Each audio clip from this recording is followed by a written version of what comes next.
Vou pedir aos irmãos então para estarem abrindo as suas Bíblias em Romanos, no capítulo 1, versículos de 1 a 7, onde Paulo ele vai falar sobre o objetivo da carta, ele vai estar se apresentando, ele vai estar dizendo quem ele é e por que ele escreveu, para quem estivesse lendo soubesse, a autoria, a razão, o objetivo da carta e também a época em que essa carta foi escrita e quais as necessidades ali daquela igreja. Então, Romanos capítulo 1, versículo 1, Paulo, servo de Jesus Cristo, chamado para ser apóstolo, separado para o evangelho de Deus, o qual foi por Deus outorgado, outrora prometido por intermédio de seus profetas na Sagrada Escritura, com respeito a seu filho, o qual, segundo a carne, veio da descendência de Davi. E foi designado Filho de Deus com poder, segundo o Espírito de santidade, pela ressurreição dos mortos, a saber, Jesus Cristo, nosso Senhor. Vou pedir aos irmãos que inclinem suas cabeças, vamos estar orando. Senhor nosso Deus, muito obrigado, Pai, por estarmos na Tua santa casa de oração, por estarmos reunidos em Teu nome, para aprendermos da Tua palavra, e glorificarmos ao Senhor Jesus Cristo, nosso Salvador, e a Ti, ó Pai Santo. Porque é em nome do Senhor que nós te prestamos esse culto e pedimos ao Teu auxílio para que a Tua palavra seja desvendada às nossas mentes e corações. É o que nós pedimos em nome do Senhor Jesus. Amém. Versículo 1. Paulo, servo de Jesus Cristo, chamado para ser apóstolo. Então ele se apresenta, Quem é ele? Quem é esse Paulo, que outrora já foi Saulo de Tarso, perseguidor da igreja? Agora ele é Paulo, servo de Jesus Cristo. Ele é um apóstolo separado para o evangelho. Por que que ele era separado e de que ele era separado? Qual a necessidade que ele tinha de ser separado? Havia um problema com a religião que Paulo deixou para trás. Era uma religião visual, uma religião que tinha vários aspectos pomposos e que, para um religioso judeu deixar aquelas coisas palpáveis e entrar numa religião pela fé, da fé, e fé é crer nas coisas que se esperam e não se veem, era uma dificuldade muito grande. Então vamos dar uma olhada em Paulo antes da sua conversão, em Atos 26:5. Ele conta um pouco dessa experiência, dessa mudança, dessa separação, de como ele era antes de ser chamado para ser ministro do Evangelho, para ser crente. Atos 26:5. Pois, na verdade, eu era conhecido deles desde o princípio, se assim o quiserem testemunhar. Porque vivi fariseu conforme a seita mais severa da nossa religião. Paulo era conhecido dos fariseus. Agora, os fariseus estavam acusando Paulo de ter abandonado a sua religião nativa, natural, ter deixado o farisaísmo.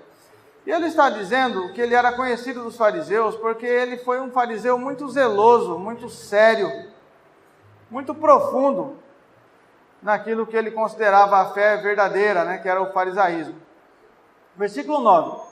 Na verdade, a mim me parecia que muitas coisas devia eu praticar contra o nome de Jesus o Nazareno. Então o apóstolo Paulo, ele era um perseguidor da igreja e ele acreditava que perseguir o Senhor Jesus era algo correto. Ele acreditava e ele era sincero na sua crença.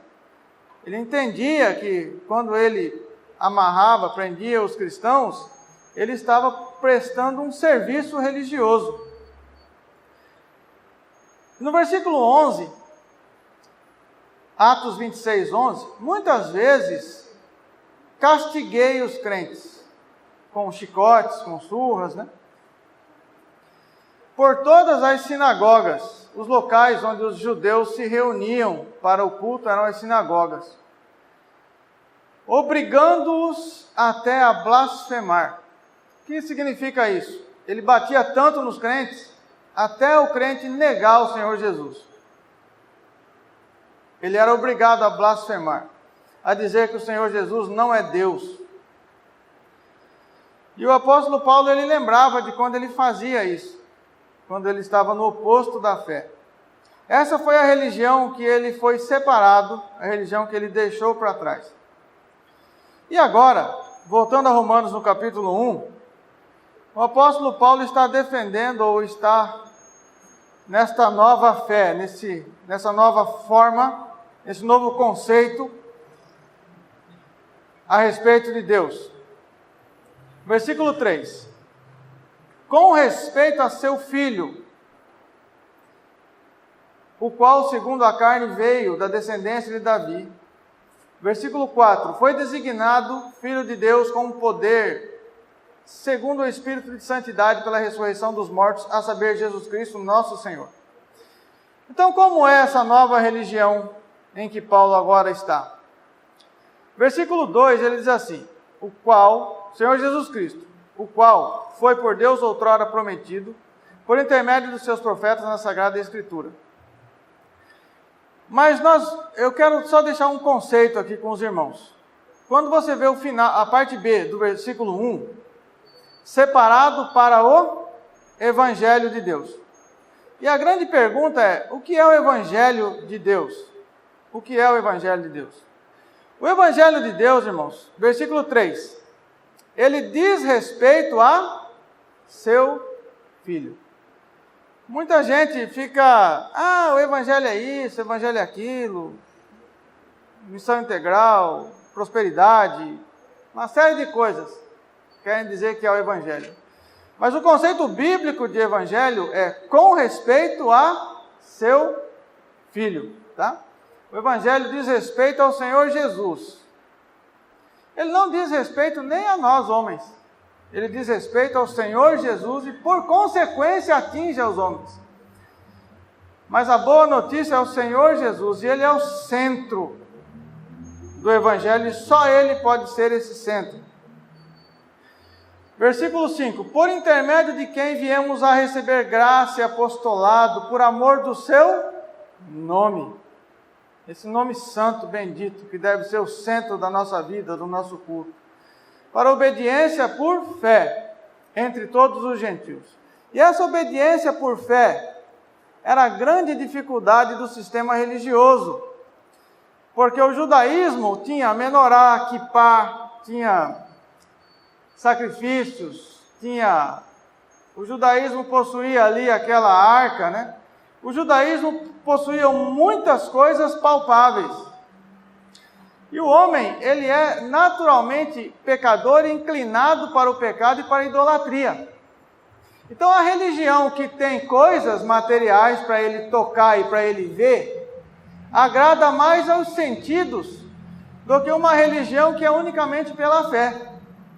Por isso Paulo e qualquer judeu que se convertia tinha muita dificuldade em deixar para trás um sistema religioso cheio de ferramentas e entrar num sistema que o justo vive pela fé.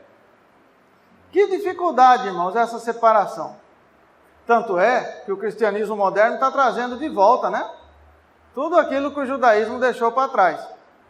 Romanos capítulo 9, versículos 4 e 5, o apóstolo Paulo, ele vai explicando um pouquinho mais sobre essa situação do judeu que se convertia. A igreja de Roma era uma igreja que tinha judeus convertidos e que tinha gentios. Então Paulo tem uma preocupação aqui na carta aos Romanos, que essa carta pudesse ser entendida tanto pelos judeus que se converteram, quanto pelos gentios, que não tinham noção nenhuma acerca do Velho Testamento. Então, toda essa carta, ele coloca partes de explicações para gentios, partes de explicação para judeus. Os capítulos 9, 10 e 11, especificamente, são bem voltados para os judeus, tá? Então, Romanos capítulo 9, versículo 4, são israelitas.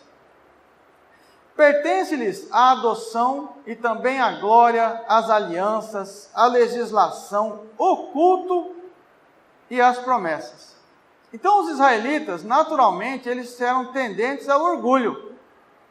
Por quê? Porque a religião que eles tinham era uma religião suntuosa, o templo era gigante, era cheio de ouro, era uma coisa glamurosa. Os crentes, onde que eles se reuniam? Nos buracos e cavernas da terra, né? Nem luz tinha. Eram lugares terríveis que eles tinham para se reunir. Então, quando você comparava as duas religiões, qual que tem a bênção? A que tem o super templo ou a que se reúne no buraco? Quando as pessoas pensam que bênção tem a ver com coisas materiais, que também é uma linha muito forte hoje em dia, ela vai imaginar que a mais abençoada era o ouro, né? O templo de Salomão e coisas assim. Então o judeu, ele tinha muito forte no seu coração essa noção da grandeza dessa religião antiga, dessa religião que eles estavam acostumados no Velho Testamento. Deles são os patriarcas, também deles descende o Cristo. O Senhor Jesus é judeu. Por isso, segundo a carne, o qual é sobre todos, Deus bendito para todos sempre. O apóstolo Paulo, ele fala uma coisa acerca dos judeus, muito interessante aqui.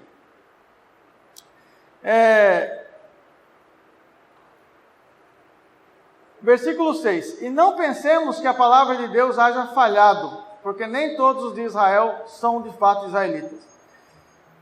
Ele sabia que os judeus eles haviam rejeitado o cristianismo, mas isso não significava que eles estavam agora completamente desprezados aos olhos de Deus, mas que Deus ainda tinha um propósito para eles, né? Versículo 9, porque a palavra da promessa é esta, por esse tempo virei e Sara terá um filho. Agora vamos um pouquinho para frente no versículo 30. Que diremos, pois? Que os gentios que não buscavam a justificação vieram a alcançá-la? Todavia, aqui decorre da fé. Então ele está fazendo um paralelo no sistema da velha aliança, daquele sistema religioso cheio de ferramentas, de sacrifício de animais, de coisas visíveis, com esse sistema que o Senhor Jesus trouxe, que é a salvação unicamente pela fé na obra que ele realizou na cruz. Israel, que buscava a lei da justiça, não chegou a atingir essa lei, porque ninguém foi salvo pela lei, ninguém conseguiu obedecer a todo aquele sistema complexo do judaísmo. Por quê? Porque não decorreu da fé, e sim como que das obras. Era uma salvação meritória. O que é uma salvação meritória? Salvação meritória é assim, se você fizer isso, você vai ser salvo. É por mérito. Então, as suas atitudes é que vão salvar você. Essa era a ideia do Velho Testamento que está exposta lá em Deuteronômio, capítulo 29, 30, 31. Faça isso, receba isso. Faça isso, faça aquilo, receba aquilo. Então, essa salvação por obras é que Paulo está mostrando, e que é o princípio da teologia católica, né? Que você deve fazer tantas obras para alcançar o paraíso. É algo que leva tropeçaram na pedra, parte B do versículo 32, tropeçaram na pedra de tropeço, como está escrito. Eis que põe em Sião uma pedra de tropeço, rocha de escândalo, e aquele que nela crê não será confundido. Então, para eles, o Senhor Jesus foi algo que eles não entenderam. Eles não conseguiram perceber a mensagem do Evangelho, o cumprimento da lei e como a lei apontava para Cristo. Quantas pessoas foram salvas pela lei? Ninguém. E Moisés, que deu a lei, foi salvo? Foi. Mas, se ele que era o legislador, se ele que deu a lei, ele foi salvo pelo quê, então? Se a lei não salva ninguém. Quando você olha em Romanos capítulo 3, versículo 25. Moisés está na galeria dos heróis da fé, lá de Hebreus 11. Como que ele está na galeria dos heróis da fé, e ele está, se ele foi justamente quem viveu mais profundamente debaixo da lei. No versículo 25, está escrito assim: a quem Deus propôs no seu sangue, como propiciação, como remissão, como perdão, como pagamento, mediante a fé, para manifestar a sua justiça, por ter Deus deixado na sua tolerância, deixado impunes os pecados anteriormente cometidos. Então, os pecados de Moisés, eles foram pagos quando? Na cruz de Cristo. E ele foi salvo por Cristo, mesmo tendo vivido no Velho Testamento e mesmo tendo vivido debaixo da lei. Salvação sempre foi por Cristo Jesus, unicamente, tanto no Velho quanto no Novo Testamento. Só que os judeus, eles se apegaram tanto na lei, nas coisas materiais, que eles não conseguiram enxergar isso.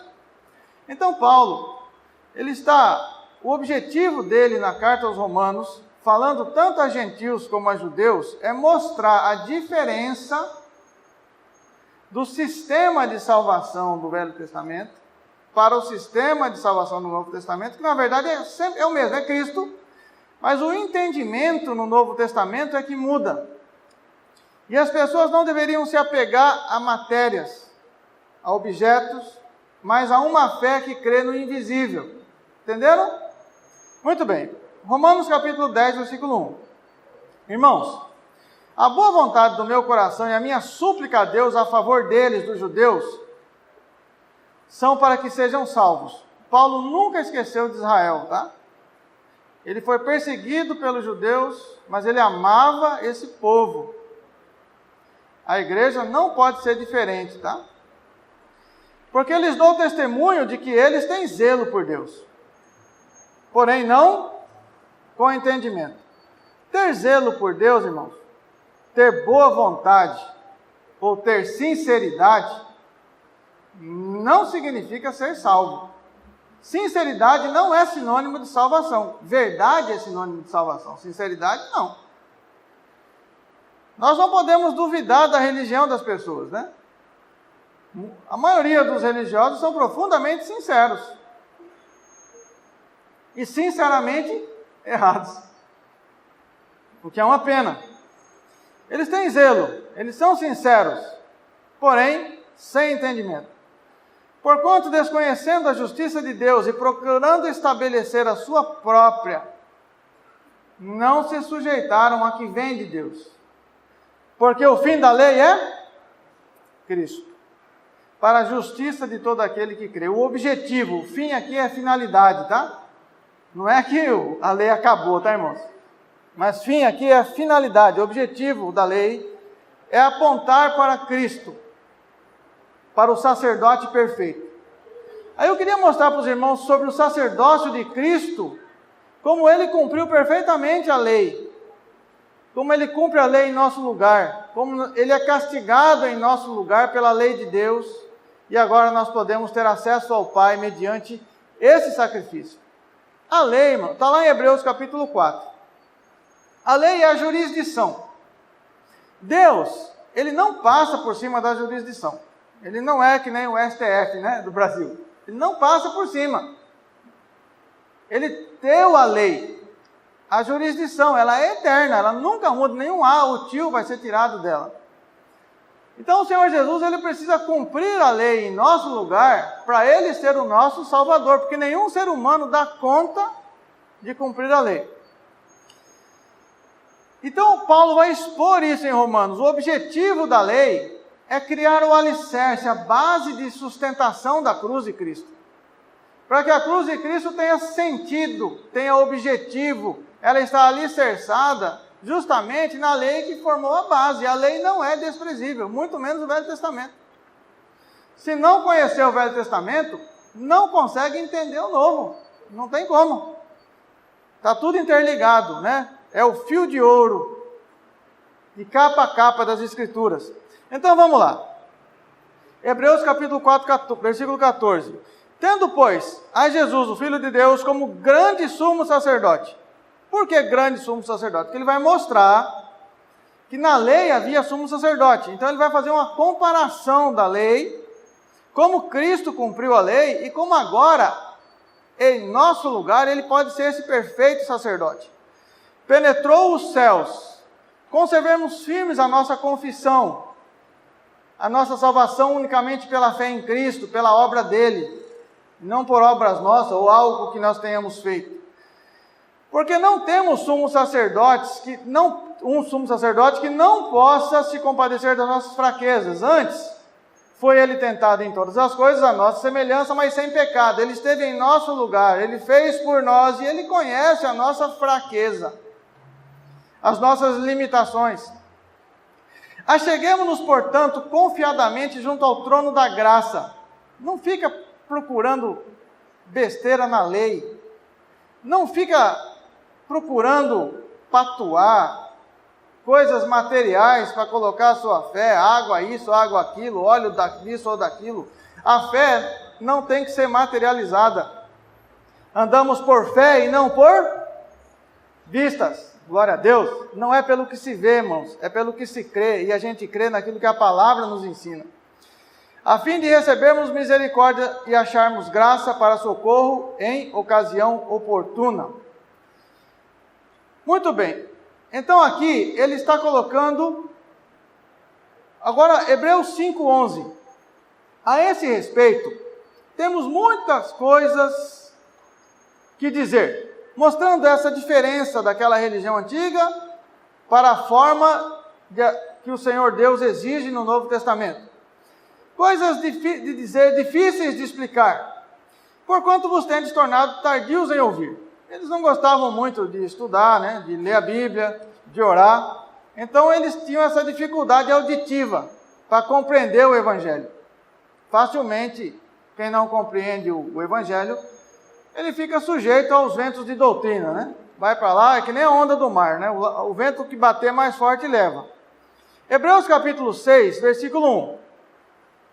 Por isso, pondo de parte os princípios elementares da doutrina de Cristo, ele não ia novamente retornar a todos esses argumentos da doutrina de Cristo, explicar de novo como que Cristo cumpriu a lei, qual é o sentido dessa salvação. Ele queria falar sobre alguma coisa mais profunda. Deixamos nos levar para o que é perfeito. Esquece você querer ficar arrancando princípios da lei para tentar aplicar na igreja hoje. Não lançando de novo a base do arrependimento de obras mortas e da fé em Deus. O crente precisa crescer, né, na graça e no conhecimento. O ensino de batismos. Que batismos são esses? Irmão Círio, eu acho que eu fui várias vezes batizado. Então você está errado, né? Porque no Novo Testamento só tem um batismo. Mas no Velho Testamento tinha vários. Porque ele chama de batismos, mas a tradução mais literal seria abluções. Tudo que você ia usar no templo tinha que passar por um ritual de purificação. Aí vinha com a aguinha lá, ou o sangue, né, dos animais e aspergia.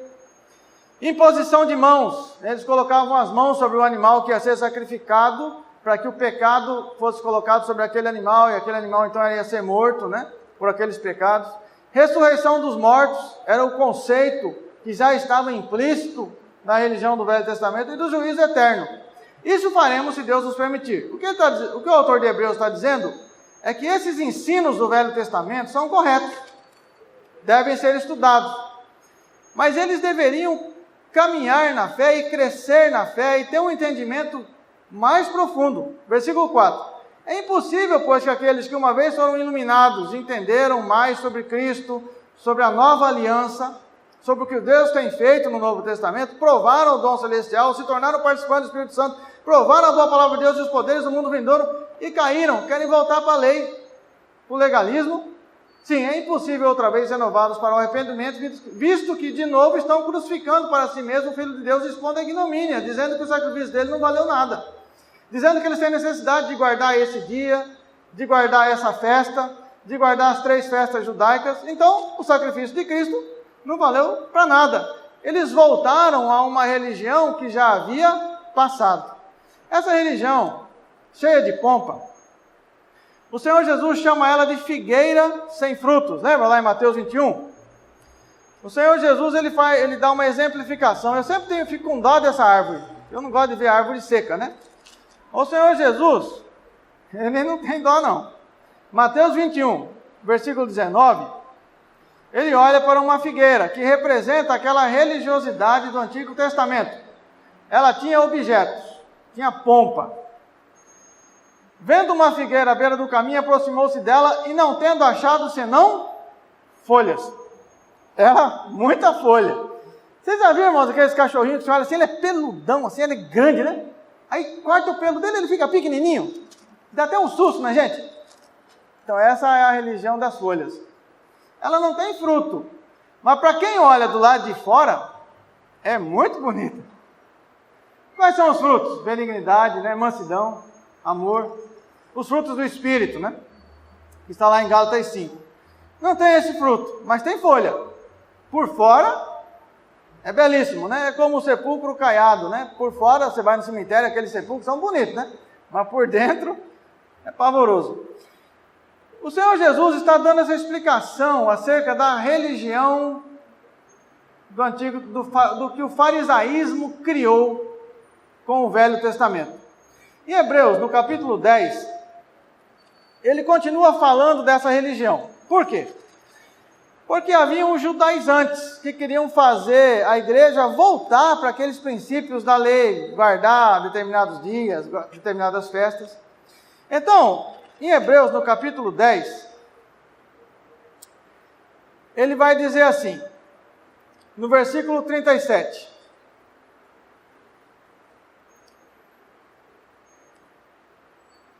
Eu vou começar no 30, eu vou só ler o 32. Lembrai-vos, porém, dos dias anteriores. Hebreus 10, 32. Em que depois de iluminados, entendeu agora o Evangelho, o véu foi tirado, entendeu a palavra, sustentasse grandes lutas e sofrimentos, expostos ao espetáculo como opróbrio de tribulações. Eles foram muito maltratados pelos outros judeus que queriam que eles continuassem no judaísmo. Mas agora eles iam para uma religião que é da fé. Não tinha mais aquelas coisas do templo judaico. Não tinha mais templo de Salomão. Versículo 37. Porque ainda dentro em pouco tempo, aquele que vem, virá, e não tardará, que é o Senhor Jesus. Todavia, o meu justo viverá pela fé.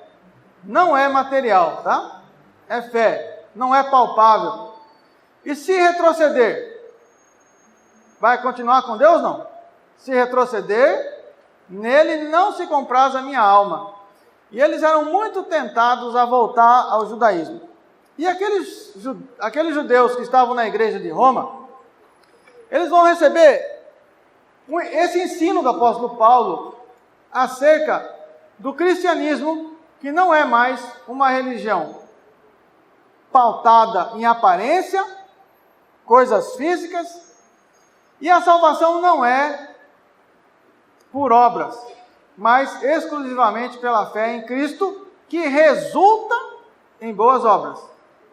Mas nunca o contrário. Não é fazer algo para ser salvo, e sim fazer algo porque foi salvo. É diferente a ordem. E nesse caso, a ordem dos tratores altera o viaduto, né? O produto final sai do avesso, se você não respeitar a ordem. Muito bem. Romanos capítulo 11. Irmão Assir, o que tem a ver tudo isso? O objetivo, irmãos, é ajudar os professores a pegar o cerne da epístola, para que os irmãos possam entender todo o livro de Romanos, toda a carta aos Romanos.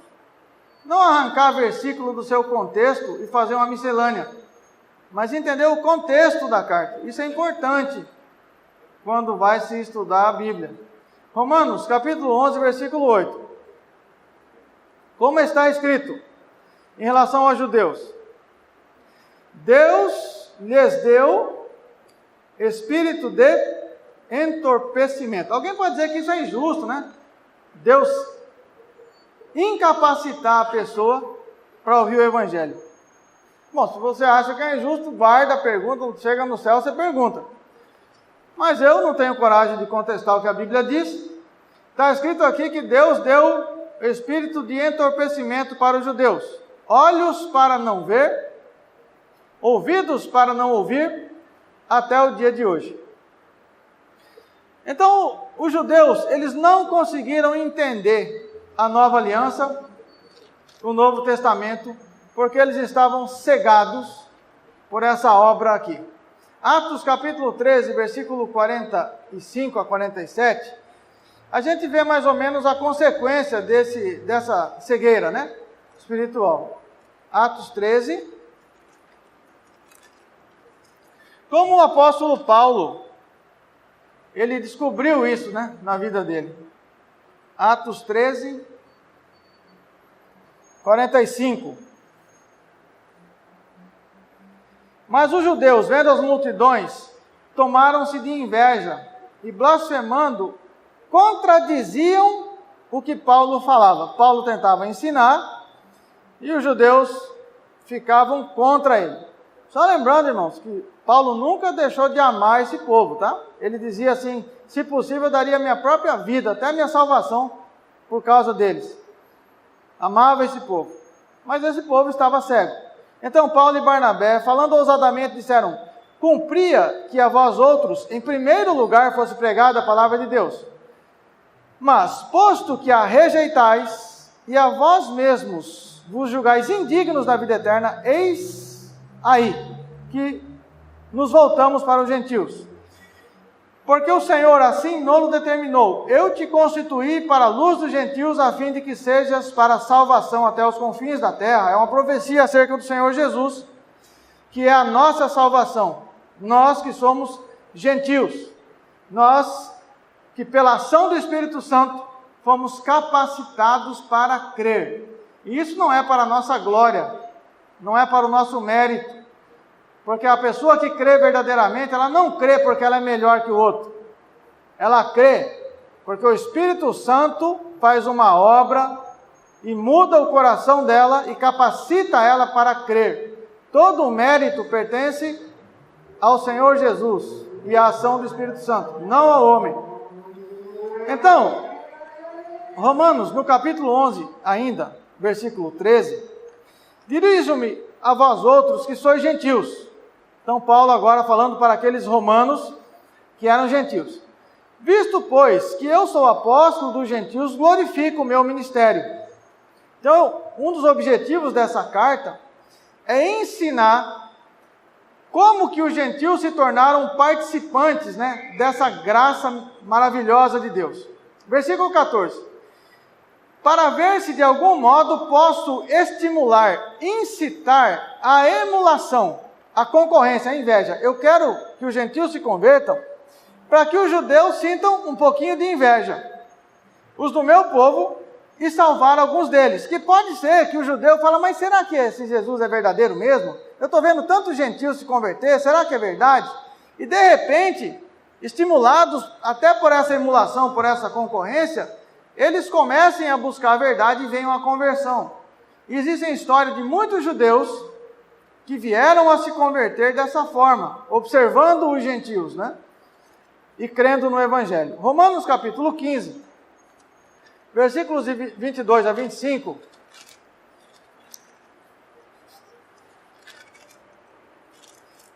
Romanos 15, 22. Essa foi a razão, porque também muitas vezes me senti impedido de visitar-vos. Ele queria ir lá em Roma, quando ele escreveu essa carta para os romanos. Ele provavelmente estava nas regiões aí próximas de Corinto, quando ele escreveu essa carta. Mas agora, não tendo já campo de atividades nestas regiões onde ele estava, ele queria pregar o evangelho em outros lugares, né? E ele tinha muita vontade de ir em Roma. E desejando há muito visitar-vos, penso em fazê-lo quando em viagem para a Espanha. Olha que bacana, né? Ele ia cruzar ali a Europa, né? Passar em Roma e ir na direção da Espanha levar o evangelho. Esse era o plano de Paulo. Penso em fazê-lo, né? Quando em viagem para a Espanha, pois espero que de passagem estarei convosco e que para lá seja por vós encaminhado aquela igreja de Roma e ajudar, né, o ministério do apóstolo Paulo de pregar o evangelho lá na Espanha. depois de haver primeiro desfrutado um pouco da vossa companhia. Lembrando que essa igreja de Roma não foi fundada pelo apóstolo Paulo. Ela foi uma igreja provavelmente fundada por alguns irmãos que se converteram no Pentecoste, judeus convertidos ali em Jerusalém, que foram espalhados e que devem ter levado o evangelho ali para Roma. Paulo não os conhecia pessoalmente e está escrevendo para eles, dizendo que ele queria ir lá conhecê-los. Versículo 25, mas agora estou de partida para Jerusalém, a serviço dos santos. Irmão, mas já tinha Santo Antônio, não, irmão, santos é crente, tá? Separado do mundo, das coisas mundanas, da vida comum, tá? Esse é o santo de Deus.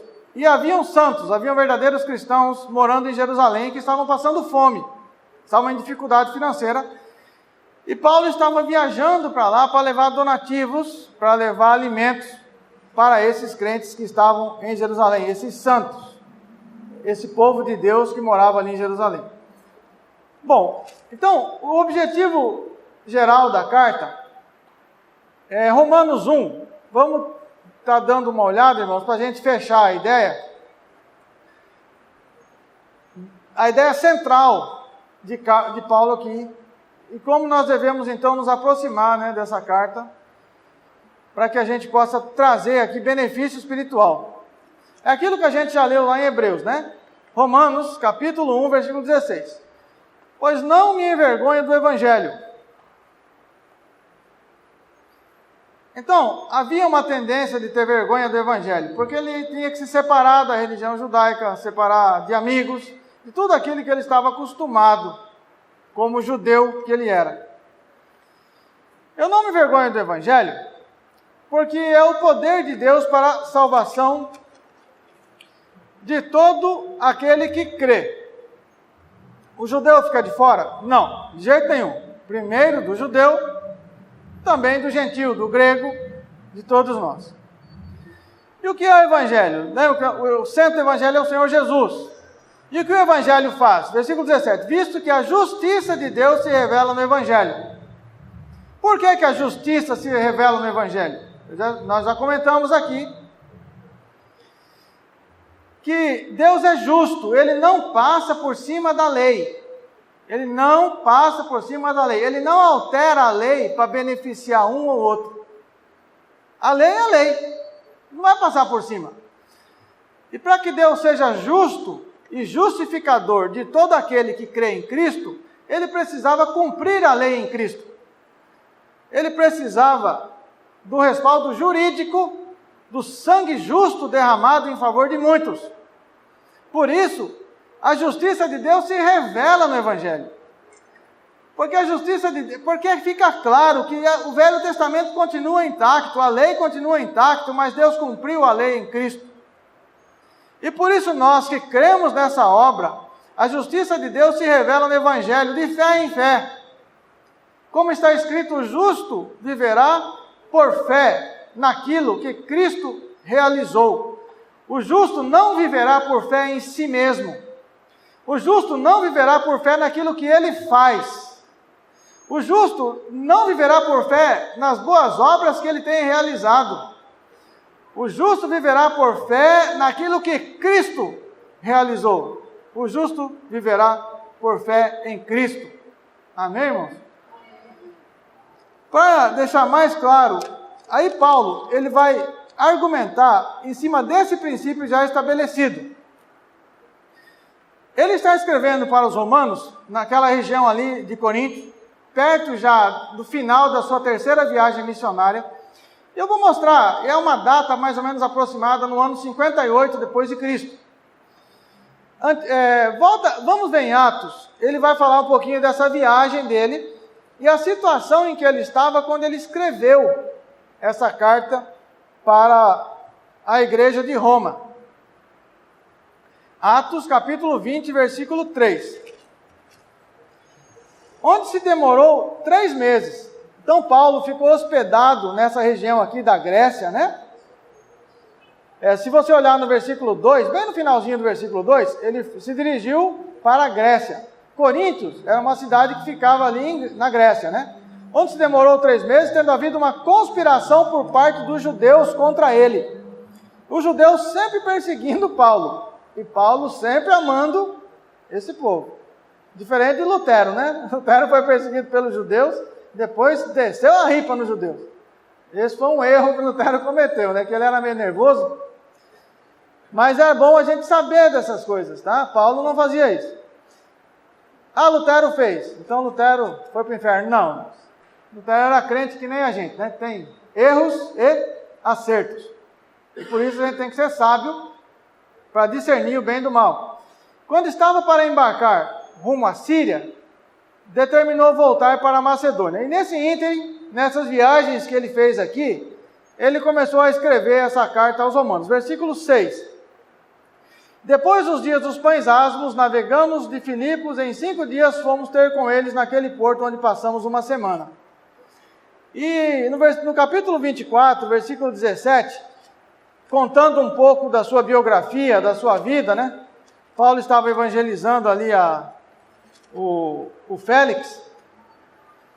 Ele conta um pouco dessas viagens e da forma como ele entendeu o Evangelho e o Velho Testamento. E o Evangelho contido dentro do Velho Testamento. Atos capítulo 24, versículo 17. Depois de anos, vim trazer esmolas à minha nação. Ou seja, ele estava indo para Jerusalém. E também fazer oferendas, que eram princípios, né, ainda do judaísmo, que Paulo estava trabalhando ali junto com os judeus para mostrar que aqueles princípios apontavam para Cristo. E foi nesta prática que alguns judeus da Ásia me encontraram já purificado no templo. Ele já tinha feito aqueles rituais judaicos de batismos, de abluções, que é aquilo que a gente acabou de ler lá em Hebreus. E que Paulo estava fazendo aquilo para não escandalizar os judeus e para mostrar para eles que aquilo já tinha se cumprido em Cristo e não era mais necessário. Sem ajuntamento, sem tumulto, ele estava ali ensinando os judeus. Mas infelizmente foi preso e depois de passar 2 anos ali, né, com Félix ali, com Festo, ele acabou sendo encaminhado finalmente para Roma. E finalmente ele teve a oportunidade de conhecer a igreja lá em Roma, como a gente sabe a história. E lá, depois de algum tempo, Nero mandou que ele fosse morto, decapitado, né? Mas ele teve a oportunidade de passar um tempo em Roma. Mas essa carta já tinha ido para lá muito antes. Só que ele foi para lá no final da carreira missionária dele e ficou preso em Roma. E agora, irmãos, para terminar, Romanos capítulo 2, versículo 12 a 13. Romanos 2, 12 a 13. Eu vou tentar fechar a ideia. Um termo que os teólogos antigos, na Reforma Protestante, chamavam de depravação total do homem. E eu incentivo os professores a pesquisar na internet, principalmente com temas de boa teologia, né? Teologia bíblica realmente, acerca da depravação total do homem. Porque esse é um princípio basilar da fé cristã. E Paulo faz muita questão de que aquela igreja entendesse isso. Romanos 2,12. Assim, pois, todos os que pecaram sem lei, também sem lei perecerão. Vão para o inferno sem desculpa. Ah, mas eu não conheci, eu não tive oportunidade. Vai para o inferno do mesmo jeito. Ah, mas é índio. Será que não vai para o inferno do mesmo jeito? Vai perecer, sem lei, com lei, de qualquer jeito. Todos nós estamos destinados à perdição. Porque nós nascemos em pecado e não tem como arrancar essa praga, a não ser com a morte. A morte de Cristo em nosso lugar. Então, ele vai dizer assim, todos os que com lei pecaram mediante a lei serão julgados. Ah, então vai ser bom, né? Você julgado mediante a lei? Espera para ver. Quem foi julgado perante a lei, irmão, está fuzilado, né? Está frito. Fuzil eu estava me referindo ao fuzilamento, tá? Ficou feia a palavra, mas não era a intenção. Fuzilamento, é morte, tá? tanto sem lei quanto com lei, está frito. Essa é a ideia. Porque os simples ouvidores da lei, quem eram os simples ouvidores da lei? Todo mundo. Lembra do jovem rico? Senhor, o que eu faço para a vida eterna? O que eu faço? Eu quero fazer alguma coisa. Ah, você não tem a lei? Cumpre. Ah, Senhor, isso eu faço desde pequenininho. Não matarás, não roubarás, não dará falso testemunho. Ele fazia. Aí que o Senhor Jesus falou, não, você não entendeu a lei. Falta uma coisa. Deixa tudo que você tem e me segue. Falta a questão da vaidade, da ganância. Então, a lei sempre falta alguma coisa. Ninguém consegue cumprir a lei. Quem são os simples ouvidores da lei? Todo mundo.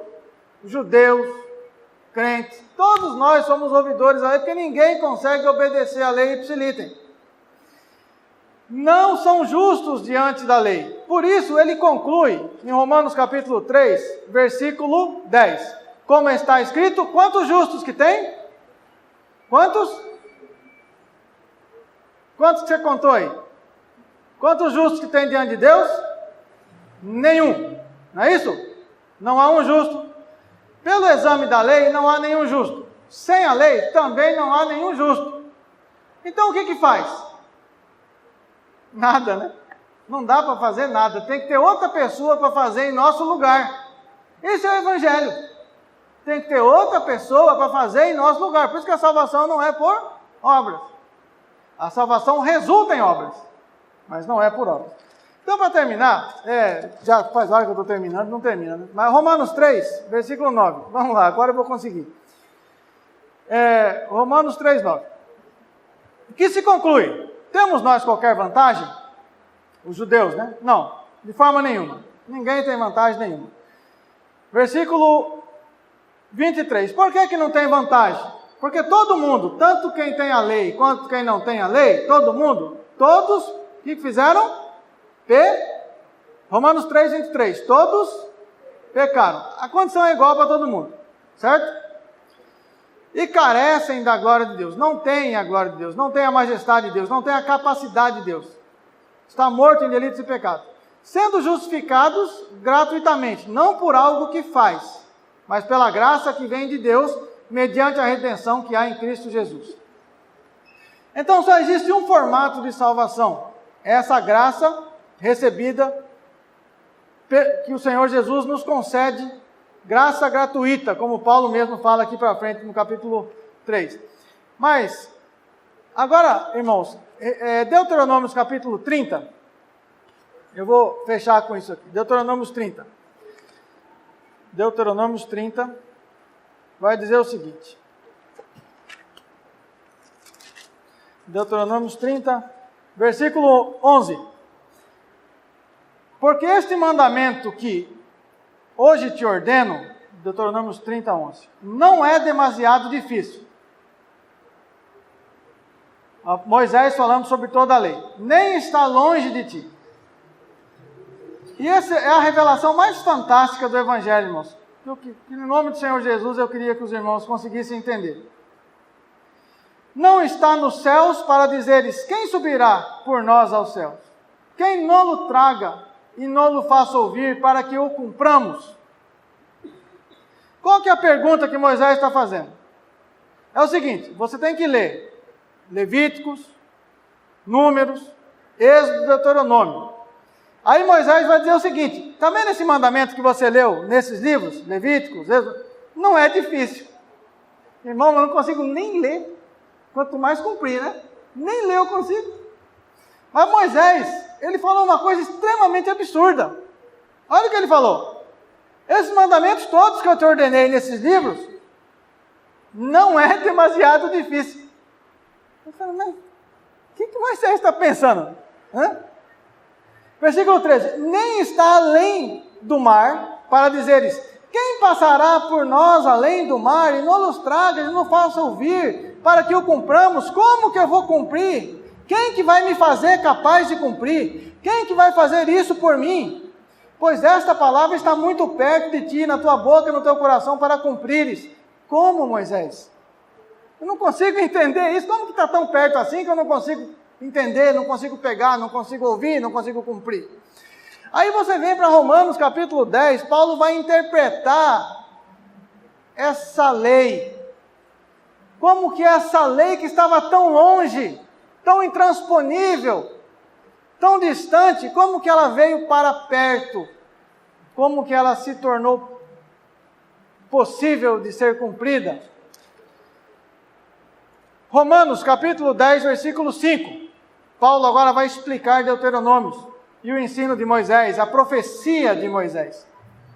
Romanos 10, 5.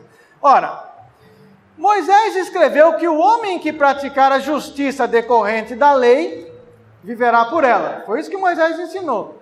Você tinha que cumprir todos aqueles mandamentos, e aí você ia ser salvo. Você tem que fazer tudo aquilo para ser salvo.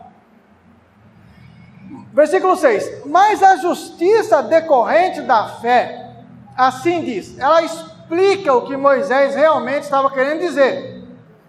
Não perguntes em teu coração quem subirá ao céu. Lembra, você acabou de ler isso. Quem subirá ao céu? Quem vai passar o mar?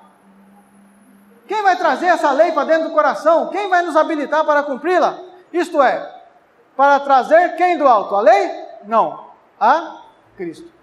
Cristo veio do alto e o que ele fez? Trouxe a lei para dentro do coração. Escreverei as minhas leis no teu coração. Quem descerá ao abismo, versículo 7, isto é, para levantar Cristo dentre os mortos, e a realidade desta obra é o fato de que ele venceu a morte. Quem é o Senhor da vida? É Deus. E Deus dá a vida para o pecador? Quando ele diz assim, se pecares, se comeres, certamente morrerás. Ninguém pode vencer a morte estando em pecado, e a prova de que Cristo venceu o pecado e a morte é que ele ressuscitou e saiu do abismo. Quem descerá ao abismo? Isto é, para levantar Cristo dentre os mortos, porém que se diz, a palavra está perto de ti, na tua boca e no teu coração. Essa obra de ressurreição de Cristo trouxe a palavra para dentro. Trouxe a lei para a realidade daquilo que se cumpre.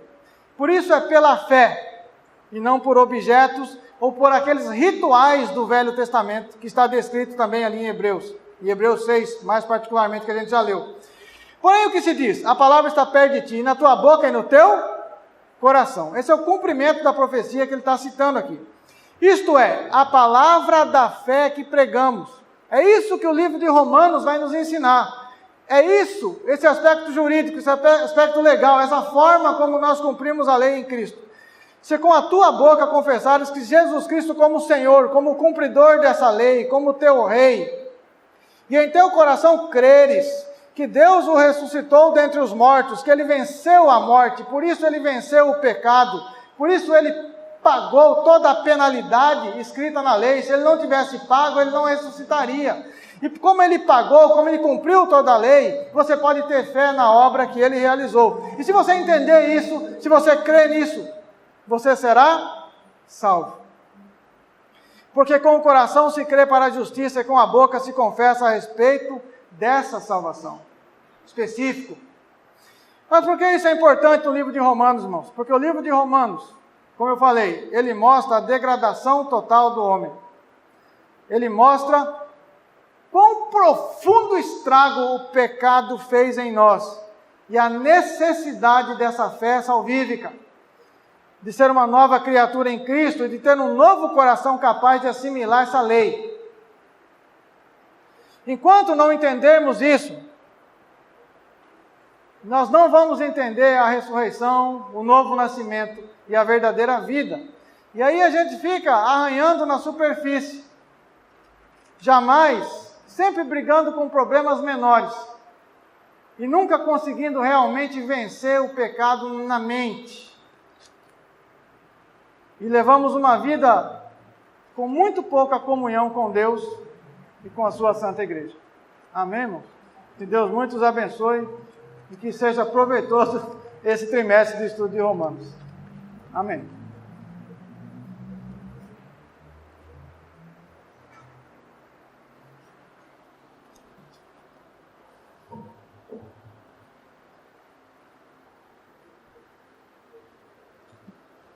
Amém. Glória a Deus por esse estudo abençoado, pela vida do irmão Assis, discípulo